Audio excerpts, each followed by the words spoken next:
moi je m'appelle Raphaël, j'étais élève à l'IPES aussi. Et donc j'ai été engagé maintenant il y a ça va faire 4 ans ici sur le domaine de Chercq, en permaculture.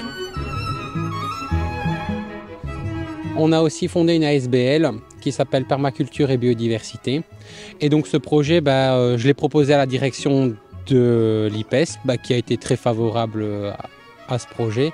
Et donc depuis maintenant déjà 3 fois, maintenant il y a des élèves avec Madame Escudero qui viennent faire des ateliers, ici plantation de petits fruitiers ou de haies là-bas diversifiées sur le domaine. Raphaël, c'est un de nos anciens élèves, donc il a fait son parcours en horticulture à l'IPES Tournai.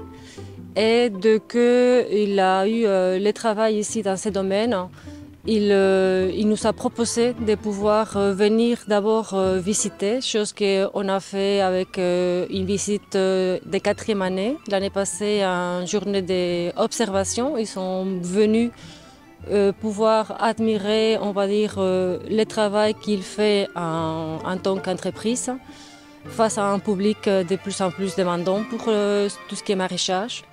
Quelle est la différence entre cette plante-là qui a racine nue et celle-là qui est en motte?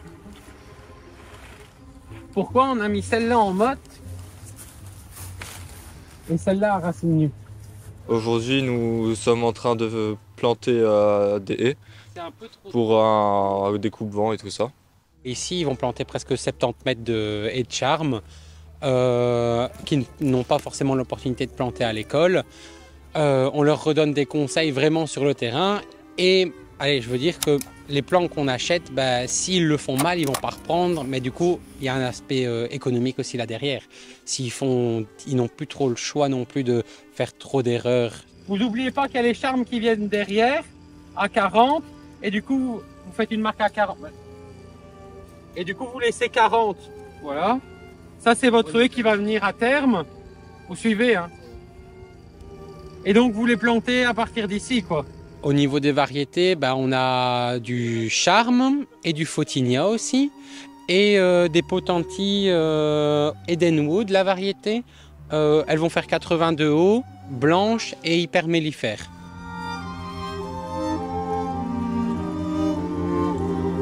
Les charmes d'abord, ça va couper du vent. Les photinias, c'est pour la hauteur ou la longueur, je saurais plus vous dire, excusez-moi. Et les petits fruits, c'est pour le développement ici au domaine de Chercq. On est sur type myrtille, framboisier jaune pour un peu diversifier les couleurs parce qu'on les vend sous forme de petites barquettes. Et donc pour les clients, c'est toujours plus appréciable d'avoir plein de petites couleurs. On les met à 50 voire 60 cm de l'un à l'autre. Et après, il faut mettre du vivimus dans le trou pour les mettre, pour qu'il y ait un apport. Et après, on met la terre correctement dans le trou. J'aimerais beaucoup m'orienter dans tout ce qui est les pépinières, dans les magasins pour pouvoir aider, pour pouvoir conseiller aussi au niveau des plantes, parce que beaucoup de personnes ne savent pas comment mieux l'entretenir avec de nos jours les températures qui changent, le climat et tout. Du coup, ça serait bien. Derrière l'arbre aussi.